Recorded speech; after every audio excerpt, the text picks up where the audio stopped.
जय श्री राधे कृष्णा। ओम नमः शिवाय। श्री गणेशाय नमः। आप सभी को गणेश भगवान की कृपा सदा बनी रहे। हिंदू धर्म में बुधवार का दिन भगवान गणेश को समर्पित माना जाता है। बुधवार व्रत बुद्धि, धन और कार्यों में सफलता प्राप्ति के लिए रखा जाता है और यह व्रत ग्रह को प्रसन्न करने के लिए भी रखा जाता है। अब आपको सुनाते हैं बुधवार व्रत की संपूर्ण कथा। प्राचीन समय की बात है। एक बार मधुसूदन नाम का एक धनी व्यापारी था जो अपनी पत्नी को लेने के लिए एक बार अपनी ससुराल गया।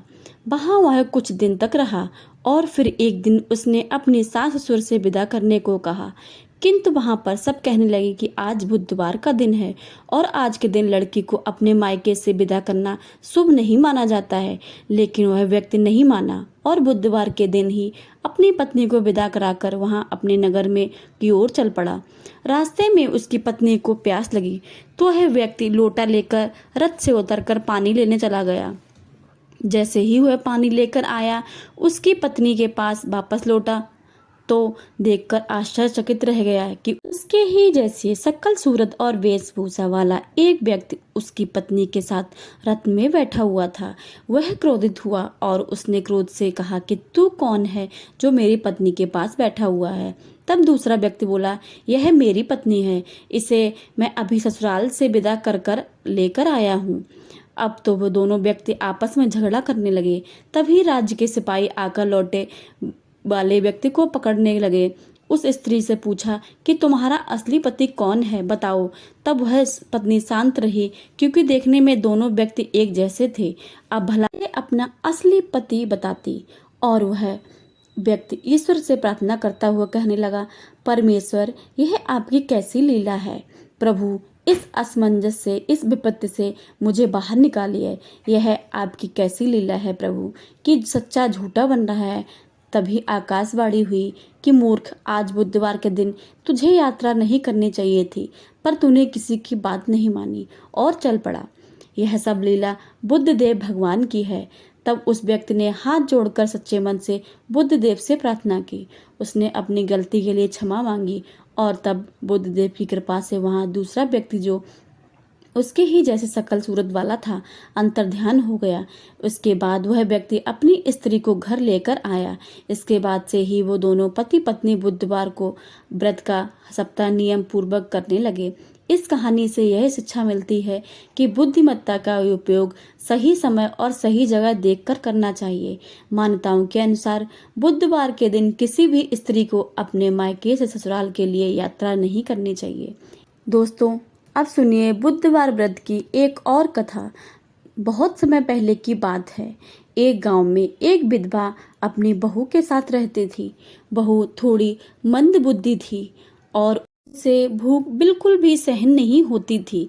ऐसे में वह हर दिन सुबह उठकर सबसे पहले खाना खाया करती थी। एक दिन विधवा महिला ने अपने घर पर एक पूजा रखी, लेकिन उसे इस बात की बड़ी चिंता थी कि उसकी बहू तो सुबह उठकर ही खाना खाने लग जाएगी। ऐसे में भगवान के लिए बना प्रसाद तो झूठा हो जाएगा। यह सोचकर उसने अपनी बहू को कुछ समय के लिए घर से दूर रखने का उपाय सोचा। उसने सुबह अपनी बहू को एक मटका दिया जिसमें नीचे से छेद था और उसने अपनी बहू को बुलाकर कहा कि बहू, आज घर में पूजा है, इसलिए तू जा और जाकर पानी का इंतजाम कर ले। हालांकि बहू बहुत चालाक थी। उसने यह सब देख लिया था कि मटके में नीचे छेद है। ऐसे में उसने घर में बना हुआ मटका चुपके से निकाल लिया और मटकी में पानी भरने चल पड़ी। जब वह कुएं के पास पहुंची तो कुएं के पास जा पहुंचकर उसने उस आटे से रोटियां बनाई। पास में ही आग जला रही थी। उसने उसी आग से अपनी रोटियां सेक ली। लेकिन इसके बाद उसे नजदीक ही गणेश भगवान का एक मंदिर भी दिखाई दिया, जहां पर किसी ने गणेश भगवान के समक्ष घी रखा हुआ था। बहू ने उसी घी को अपनी रोटी पर लगा लिया और खा गई। उसकी इस हरकत को देखकर भगवान गणेश बहुत गुस्सा आया और उन्होंने अपनी नाक पर एक उंगली चढ़ा ली।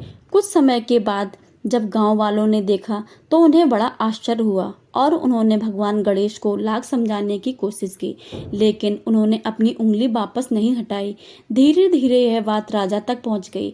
फिर पंडितों को बुलाया गया और ज्योतिषियों को भी बुलाया गया। बहुत पूजा पाठ की गई, फिर भी भगवान गणेश ने अपनी नाक से उंगली नहीं हटाई। तब राजा ने यह ऐलान किया कि जो भी भगवान गणेश को नाक से उंगली हटाने के लिए मना लेंगे उसे 5 गांव इनाम के तौर पर दिए जाएंगे। विधवा महिला की बहू ने भी यह बात सुनी तो वह कहने लगी, क्या मैं कोशिश करके देख सकती हूँ? उसकी बात सुनकर वहां पर एकत्रित हुए सभी लोग हंसने लगे, क्योंकि अब तक लाख प्रयास करने के बाद भी भगवान गणेश को क्रोध कम नहीं हुआ था। तो लोगों ने सोचा कि चलो, सब लोग तो अपने अपने प्रयास करके देख चुके हैं, एक बार यह भी करके देख ले। अनुमति मिलने के से बहू ने सबके सामने एक शर्त रख दी कि मेरे घर से लेकर मंदिर तक एक पर्दा बांध दिया जाए और कोई भी हमें ना देखे। लोगों ने कहा कि ऐसा करके ऐसा ही होगा। इसके बाद बहू ने अपने कपड़े से एक मोगरी छिपाई हुई मंदिर पहुंच गई। वहां जाकर उसे भगवान गणेश को चेतावनी दी कि प्रभु, यह उंगली हटा लो, नहीं तो मैं एक मोगरी मारकर आपके टुकड़े टुकड़े कर दूंगी। भगवान गणेश को लगा कि यह औरत तो पूरी तरह पागल है, कहीं सच में मुझे मोगरी ना मार दे। ऐसा सोचकर उन्होंने अपनी नाक से उंगली हटा ली और अब जब पर्दा हटाया तो देखा भगवान गणेश जी की उंगली वापस अपनी जगह पर है, जिसे देखकर गांव वाले बहुत प्रसन्न हुए और बहू की जय जयकार करने लगे। इसके बाद राजा के आदेश के अनुसार उस बहू को 5 गांव के इनाम में दे दिए गए। कहा जाता है कि तब से ही बुधवार का व्रत करने वाले को, इस कथा को सुनने वाले को और दूसरों को सुनाने वाले को भगवान गणेश से यही वरदान मांगते हैं कि जैसे उन्होंने बहू की बात मानी वैसे ही हमारी बात मानकर हम सबकी भी मनोकामना पूर्ण करें। इस प्रकार भक्तजनों, आज के दिन जो भी बुधवार व्रत की ये कथा सुनता है और दूसरों को सुनाता है, उनके घर में, जीवन में भगवान गणेश की कृपा से सुख, शांति और यश बना रहता है। उनके घर में अन्न की और भंडार धन की कोई कमी नहीं होती है। तो प्रेम से बोलिए, विघ्नहर्ता भगवान गणेश की जय हो। भगवान गणेश की जय हो। राधे राधे।